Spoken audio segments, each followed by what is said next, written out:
Hi, my name is Rebecca Cash, and I'm recording this video as a part of my signature assessment for EDOL 647. It is the last class of my Rank 1 program, so I'm super excited to get this done. My husband is actually videoing it, so if it's shaky or you hear anything weird, we're going to blame it on him.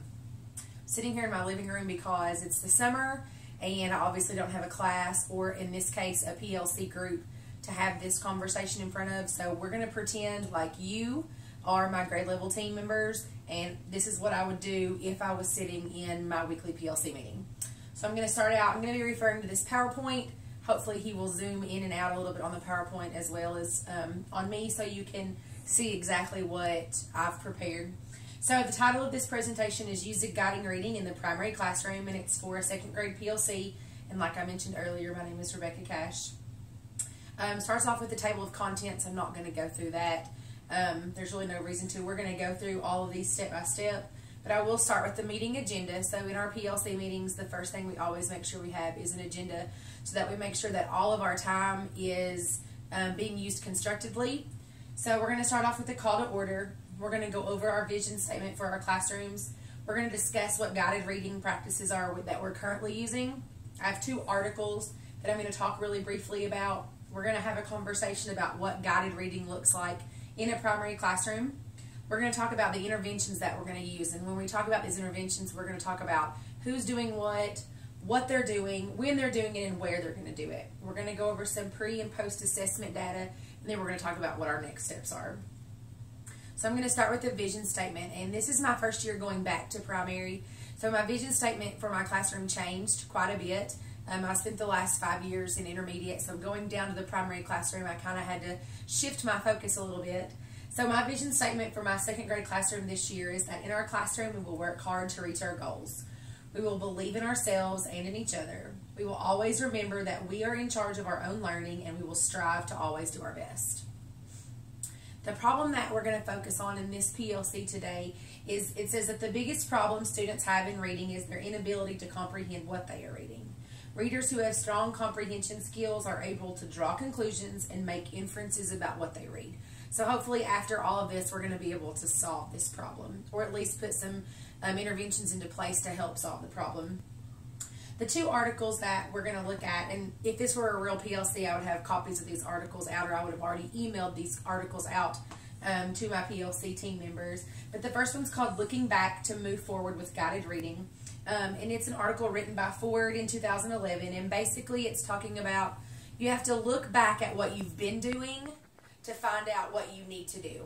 And so in this article it talks about how a grade level team went in and observed a teacher to see what she was doing in guided reading, to find out what she had done in the past, to see what she needed to do better in the future. So it was an extremely useful article that gave me lots of insight into basically more what not to do in guided reading to make sure that your kids are reaching mastery.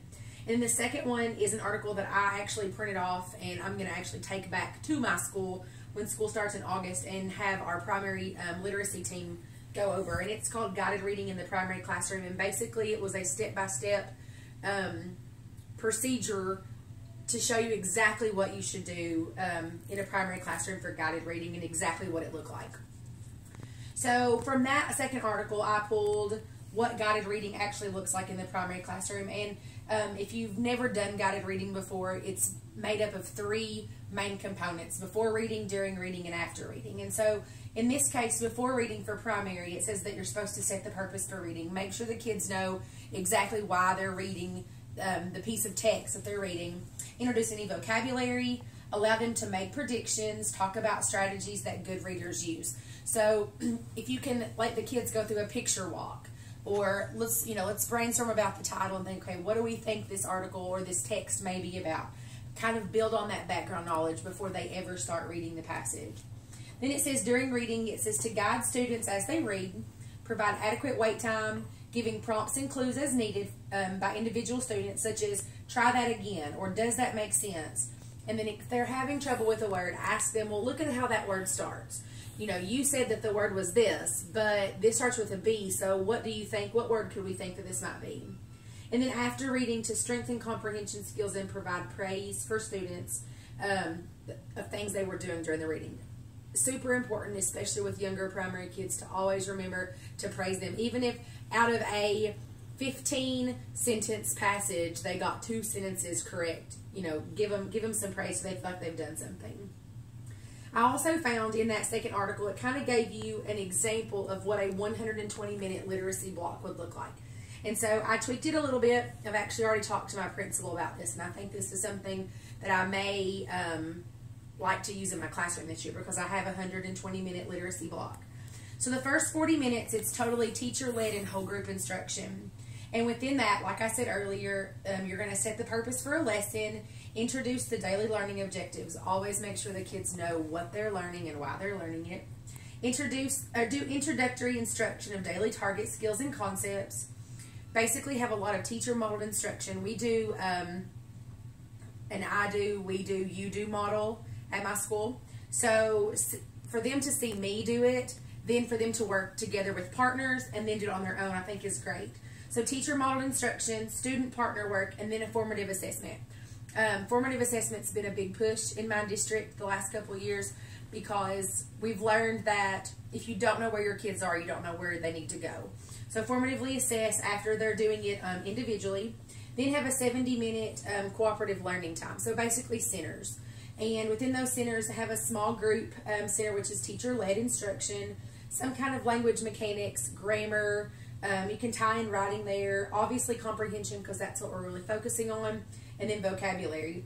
And then the very last thing that the article suggested was to do some kind of wrap-up. And that to me is super important, because if you don't bring your kids back together either in their seats or on the carpet in some kind of whole group setting, you're not going to be able to close your lesson out. Go over the learning target again. Make sure everybody realizes that yes, they met it, no, they didn't meet it. Talk about that formative assessment.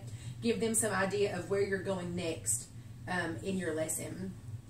The first intervention plan that I have here is, after assessing the students, place them in your guided reading level group. So there has to be some kind of baseline assessment given for them to, for you to find out exactly where they're at. Take a picture walk through the book, building their background knowledge. Allow students to make connections to their self, other text, and to their world. Making cross-text connections, and especially self-to-text connections, are huge. Read the text aloud to students. Allow time for students to reread the text, either silently or with a partner, and then complete some kind of follow-up activity to aid in comprehension. So this is going to be the first intervention plan that we're going to try out in that small group teacher-led instruction center. Then I went back and I modified it, because I got to thinking there were some things I think could be good, but at the same time I think there are some things that they may not work. So everything is the same as far as assessing the students, placing them in their groups, picture walking, building background knowledge, making those connections. But then after they've made those connections, I added to have them enter those connections into a reading response journal. So I think even though it's awesome that they're going to make those connections and be able to talk about it with their partners, if they're actually writing it down, they're going to keep those connections a lot longer.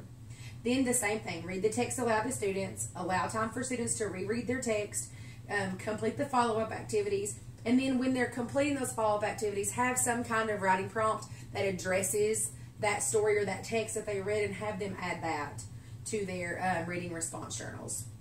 So I did this mock-up of pre- and post-assessment data. We pre-assessed these kids before, this is before interventions, before anything has been done, simply handing them the assessment cold. They've never seen it. And you can see in the first level here their scores. Student A scored a 4 out of 8, student B a 4, student C a 4, and student D scored a 2. So then after those interventions were done, and after the modified interventions were done, and they went back and took a post-assessment, you can see that their scores all came up significantly. Student A went from a 4 to a 7, student B from a 4 to a 6, student C from a 4 to a 7, and then student D from a 2 to a 6. So great improvements after those interventions were put into place. And the most important part is what we're going to do next. After we've done this, either it worked or it didn't, where do we go next? And so I said this intervention plan was performed on a small group of students. And the next step is for the remainder of the class to be introduced to the practices of guided reading. So if group, you know, my red group in my classroom, if this is the group that I chose to do this intervention with, and it worked great, and I saw those gains on their post-assessment, then the next thing I'm going to do is I'm going to take it back to the rest of my classroom. And when we did our peer reviews of this assignment, The person that reviewed mine even mentioned, and and once you've done it with your whole class, maybe branch out to other grade levels and share this with other grade levels. So it says the new student groups will be pre and post assessed as well to determine if their interventions were successful with them too. So I hope that you liked my presentation. It's obviously going to be uploaded to YouTube, which, yay, YouTube. And I'm super excited to be done, knowing that I'm now completely finished with my Rank 1 program and no more school. So, thanks.